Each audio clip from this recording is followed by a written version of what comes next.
नमस्कार दोस्तों। आज 20 सितंबर 2025 है और अगेन 3-4 दिन बाद मैं वीडियो बना रहा हूँ। इस वीडियो का बनाने का स्पेसिफाई उद्देश्य ये है कि जो आपने सुना होगा अभी कुछ आवर्स पहले ये न्यूज़ आई है कि अमेरिका ने मतलब डोनाल्ड ट्रंप ने H1 वीज़ा जो वीज़ा है उस पर जो फ़ीस है वो $1 लाख कर दी है एनुअली। तो अगर इस तरीके के आप फ़ीस बढ़ाओगे तो स्पेसिफाई कंट्रीज़ लाइक इंडिया के लिए काफ़ी ज़्यादा एक नेगेटिव इम्पैक्ट पड़ेगा। नेगेटिव से मेरा बोलने का मतलब ये है कि आपके जो आईटी के शेयर्स हैं मंडे को उनकी हालत ख़राब होगी और ख़राब काफ़ी ज़्यादा होगी। क्यों? क्योंकि अगर आपने उनके एडीआर्स भी चेक करे हैं तो 4 से 5% विप्रो और इन्फोसिस के इनके जो एडीआर हैं वो नेगेटिव हैं। तो इससे ये फ़िलहाल यही अंदाज़ा लगाया जा सकता है कि कल मंडे को जो एक इम्पैक्ट पड़ेगा आईटी सेक्टर का वो नेगेटिव पड़ेगा। अब लेट्स सी बैंक इसको होल्ड कर पाते हैं कि नहीं कर पाते हैं, क्योंकि बैंकों में भी कुछ ना कुछ प्रॉब्लम चल रही है। स्पेसिफाई एचडीएफसी और आईसीआईसी बैंक अच्छे लेवल के आसपास जाके रिजेक्शन दिखा रहे हैं। पीएसयू बैंक निफ्टी को ऊपर नहीं ले जा सकते। फिलहाल मुद्दा पीएसयू बैंक को समझने का नहीं है। फिलहाल जो मेरा पर्पज़ है इस वीडियो को बनाने का वो ये है कि हम जो H1 वीज़ा है एग्जैक्टली उसके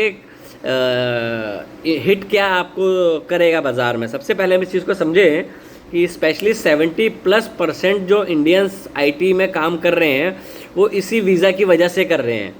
अगर ये वीज़ा आपका 1 लाख एनुअली हो जाएगा तो आई डोंट थिंक सो कि इसको कंपनी में नए आप विप्रो और इन्फोसिस जैसी कंपनी नए एम्प्लॉयज़ को हायर करेगी, स्पेशली एंट्री लेवल की जॉब्स के लिए या जो डाटा एंट्री टाइप की जॉब्स होती है। तो इससे कहीं ना कहीं आईटी सेक्टर की जो रेवेन्यू है वो हिट करेगी शॉर्टर टाइम फ्रेम में। तो इसका जो हिट पड़ेगा वो काफ़ी तेज़ पड़ेगा, स्पेशली आईटी के जितने भी आपके लार्ज कैप शेयर है और जो मिड कैप और स्मॉल कैप का तो हो सकता है कि काफ़ी ज़्यादा हिट करे। तो समझने वाली बात यह है कि अगर ऐसा हुआ है तो ऐसा क्यों हुआ है। देखो रिसेंटली अभी आपने ये भी देखा कि ट्रंप की मीटिंग हुई थी आईटी के सीईओ के साथ, तो मे भी ये कारण हो सकता है कि वहाँ पे ये चीज़ों को बताया गया हो कि हम ये एक स्टेप ले सकते हैं जिससे कि बाहर के जो अदर कंट्रीज़ के लोग हैं वो अमेरिका में कम आएँ। अब इसका हिट स्टूडेंट्स पे भी पड़ता है। स्टूडेंट्स पे क्या पड़ेगा कि जो लोग चाहते हैं अमेरिका में पढ़ के वहीं जॉब करें तो उनके लिए कहीं ना कहीं उनको अनदर अल्टरनेट ढूंढने चाहिए। क्यों? क्योंकि इशू ये होता है कि हर बंदा $1 लाख साल के मतलब ऑलमोस्ट 85 लाख रुपए कोई नहीं देगा। कोई नहीं मतलब अगर कोई इन्फोसिस जैसी कंपनी 100 एम्प्लॉय हायर करती है और अब उसको अगर 85 लाख रुपए एक एम्प्लॉय का देना पड़ेगा तो वो अपने एम्प्लॉय ज़्यादा कर देगी। दूसरे कॉन्टेक्स्ट में आप समझिए कि आपका जो एआई आ रहा है, वो जो आपके रोबोटिक सिस्टम आ रहे हैं वो कितना आईटी को हिट करेंगे वो नहीं पता। दूसरी चीज़ ये है कि 2-2.5 साल पहले टीसीएस ने बायबैक किया, आज इसी लास्ट मंथ में इन्फी ने बायबैक किया। तो आप एक्स्ट्रा क्या कर रहे हो? आप अपने शेयर्स को बचाने की कोशिश कर रहे हो। आप एक्स्ट्रा कोई ऐसी प्रोडक्टिविटी नहीं लॉन्च कर रहे हो मार्केट में कि जिससे आपकी वैल्यू बढ़े, क्योंकि मार्केट इतने हाई प्रीमियम पे आपको दे रही है। मार्केट क्या देखती है? मार्केट देखती है कि फ्री फ्लोट क्या है।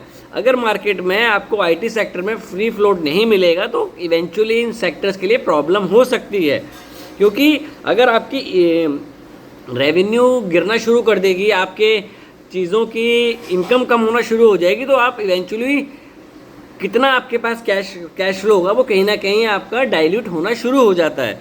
तो इस चीज़ को समझना ये ज़रूरी है कि मंडे को कितना गैप डाउन खुलता है बाज़ार, या बहुत ज़्यादा खुलता है या माइनर खुलता है।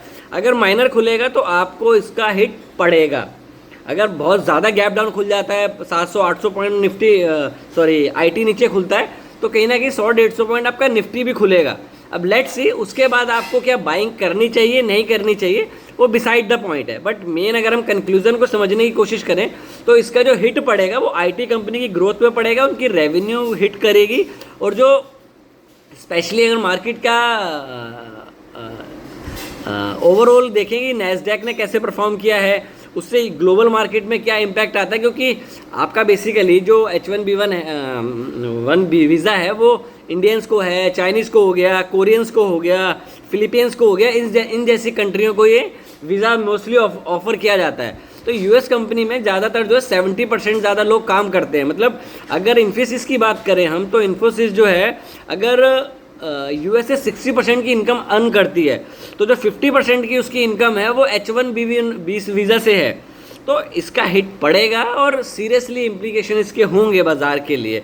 तो हमें इसका अल्टरनेट स्टूडेंट्स को भी निकालना चाहिए और हमें भी इसका अल्टरनेट ढूंढना चाहिए, क्योंकि हम ये देखते हैं कि हमारी इकोनॉमिक कंजम्पशन ड्रिवन है। आपको इस चीज़ को कम करना पड़ेगा कि कंजम्पशन आप तब करोगे जब आपके पास इनकम होगी। अगर आपके पास इनकम नहीं है तो कंजम्पशन नहीं करोगे। अगर आईटी के लोगों की जॉब्स जाएगी वहाँ पे, तो क्या वो कंजम्पशन बढ़ाएंगे या कंजम्पशन को रोकेंगे? इस चीज़ को समझना ज़रूरी है। क्यों? क्योंकि अगर आपको डर है कि कल को यार मेरे पास इनकम आएगी नहीं आएगी, मैं अपनी जो सैलरीज हैं उसके ईएमआई भरूंगा या मैं नई चीज़ें खरीदूं, जो सरकार सोच रही है कंजम्पशन। देखो, कंजम्पशंस पे आप ग्रोथ नहीं कर सकते, आप सस्टेनेबल रह सकते हो, आप अपने करंट डेफिशिएट को होल्ड कर सकते हो, बट आपको रियली अगर आप चाहते हैं कि हम एक 2047 की जो हम बात करते हैं, 2050 की बात करते हैं, एक डेवलप कंट्री बनने के लिए, तो आपको कहीं ना कहीं कंजम्पशन से ऊपर उठना पड़ेगा। क्योंकि कंजम्पशन तब होता है जब आपके पास नौकरियां हों। अगर आप डाटा भी, इंडियन का डाटा भी चेक करें, रेवेन्यू डिपार्टमेंट का भी, तो आपको वहाँ पे ये नज़र आता है कि आपको 80 से 90 लाख जॉब साल की चाहिए होती हैं और आप 30 से 40 लाख जॉब साल की बनाते हो। तो आपका वैसे ही इतना डेफिशिएट है। तो अगर लोगों को ये डर होगा, देखो कोई भी बड़ी कंपनी पैसा तब लगाती है जब उसको ये लगे कि ग्लोबल अनसर्टेनिटीज़ कम है। क्योंकि अभी ये ओवरनाइट हर कोई चीज़ ऐसी चेंज हो जाती है जिसकी वजह से क्लैरिटी नहीं है बाज़ार में, और ये हो सकता है कि बाज़ार अगले 1 साल तक भी इसी साइडवेज रेंज में ट्रेड करता रहे। तो वीडियो को बनाने का पर्पज़ ये था कि जो न्यूज़ आई है ये नेगेटिव है आईटी सेक्टर के लिए, तो लॉन्ग टर्म में हो सकता है हम इस चीज़ को, अपने चीज़ों को डाइवर्सिफाई कर पाएँ। बट दूसरी प्रॉब्लम इसके साथ साथ ये वाली है, जो रोबोटिक सिस्टम आ रहा है। क्योंकि अगर आप देखो, आप हमारा क्या व्यू था कि सर्विस सेक्टर को हिट नहीं करेगा। अब ये देखो कि रातों रात ये ऑर्डर आ जाता है कि आपके जितने, अगर आपके 3 लाख एम्प्लॉयज़ हैं आईटी के, तो 3 लाख के ऊपर कितने लोग डिपेंडेंट है, ये भी आप देखिए। ये बहुत बड़ा हिट करेगा over the period of time. ठीक है, आप कुछ टाइम बाद इसको सरकार कुछ पॉलिसी ले आएगी, कुछ उनके लिए हेल्प करना शुरू कर देगी, बट आप कब तक किसी की हेल्प करोगे? एक टाइम पे आपको इंडिपेंडेंटली होना पड़ेगा और जॉब्स आपको अपनी कंट्रीज़ में लानी पड़ेंगी। तो आप कंजम्पशन ड्रिवन इकोनॉमी को एक मैन्युफैक्चरिंग के पॉइंट ऑफ व्यू से जो सरकार का कोशिश है, बट कोशिश ओवरनाइट नहीं होगी, इसमें समय लगेगा।